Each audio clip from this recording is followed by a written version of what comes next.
Na hora da decisão da comissão, não é o cliente que decide o valor da sua comissão. Por quê? Quando você vai ao médico, ele fala, eu cobro R$500 de consulta. Aí você fala assim, tem desconto? O médico fala assim, não tem desconto. Ou você paga os R$500 que ele cobrou de honorários lá dele pra te atender, do valor da consulta, ou você vai embora. O que acontece na prática é o quê?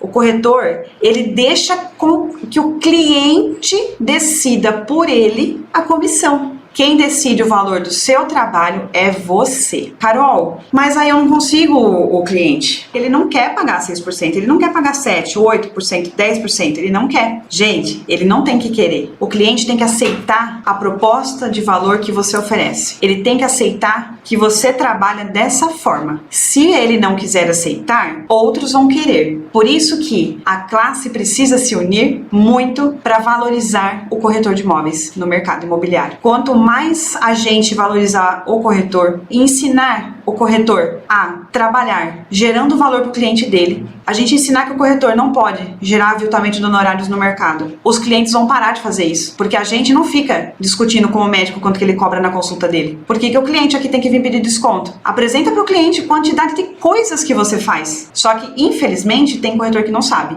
Só que a gente está aqui para ensinar. E ensinar os corretores a serem bons negociadores, a saberem estratégias para conseguir negociar de forma comercial, de forma jurídica, né, para que vocês consigam vender todos os meses, porque é isso que faz você, empresário, crescer. Se o corretor não vender todos os meses, ele fecha as portas, ele tem que encerrar a atividade. Comissão é inegociável, tá?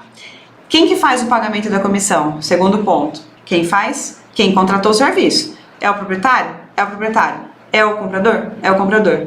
Então, quem contrata o serviço, e assim é em qualquer lugar. Quem paga o honorário do prestador de serviço é o tomador de serviço. Se eu tomei o serviço, se eu contratei o serviço desse prestador, eu vou pagar essa pessoa. Como que eu calculo, então, comissão? Sempre pelo valor do fechamento da venda, tá? Então, se você tem lá na hora de contratar o serviço, você fechou por que o valor era 500 mil, e eventualmente houve algum desconto, você vai ter é proporcional, né, gente? É a porcentagem em cima do valor fechado. Porque eu já vi também acontecer o seguinte: o proprietário dá desconto. Ele dá desconto e aí ele não quer pagar, logicamente, mais, né, o valor a mais que foi lá designado no início da prestação da contratação do serviço. E aí, então, ele vai falar, ó, se eu dei desconto de 10 mil, sua comissão é proporcional ali sem os 10 mil. Só que eu já vi acontecer que quando o corretor consegue fechar um preço maior, o proprietário não quer pagar o valor com um valor maior. Mas, gente, não faz sentido nenhum isso daí.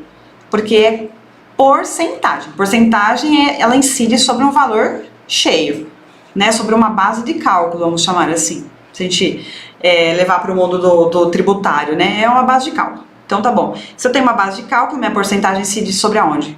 Como se fosse uma alíquota. Minha alíquota vai para onde? Vai para minha base de cálculo. Então, se ela é de 390 mil, porcentagem em cima de 390 mil. Se esses são 400 mil reais, sobre 400 mil reais. Se for 420 mil reais, 420 mil reais.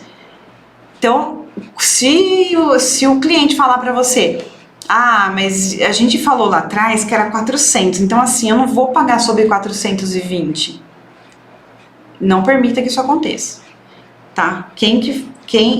Como que você calcula essa comissão? Porcentagem em cima dessa base de cálculo que foi a negociação encerrada ali, o fechamento da venda. Se é para menos, é para menos, se é para mais, é para mais. Tudo bem? Não tem... se é para menos, ok, se é para mais, não, tá bom? Isso não faz nenhum sentido, não deixe que isso aconteça. Então, esse é o terceiro ponto. A diferença de cobrança de comissão nos imóveis, sim, imóveis urbanos, 6 a 8%, estou falando da referência aqui do estado de São Paulo, mas se você atua em outro estado, observa a sua tabela aí, a sua referência, tá? Lembrando que não é obrigatório, mas se ela é referencial, ela tem algum sentido para ser assim. Então, de 6 a 8%. Se for imóvel rural, consegue cobrar até 10%. Quanto que o corretor de imóveis consegue cobrar 8%, Carol. 8%? Nossa, meu sonho de consumo, cobrar 8% de comissão. Se você é um corretor de imóveis completo, que conhece sobre negociação, sobre eventuais regularizações que o imóvel precisa, e você se oferece para organizar essa documentação, regularizar, sempre lembrando que o corretor pode trabalhar nesse ponto desde que não seja algo privativo da advocacia, tá, gente? Sempre tome esse cuidado porque não pode ter esse tipo de invasão. Então, 8%, nossa, sensacional. Então, se você é o corretor de imóveis que entende de regularização imobiliária, por exemplo, ou você tem uma parceria com um advogado que te ajude a fazer isso, 8% é tranquilo de cobrar, só que lembrando sempre de agregar o valor ao seu trabalho, tá?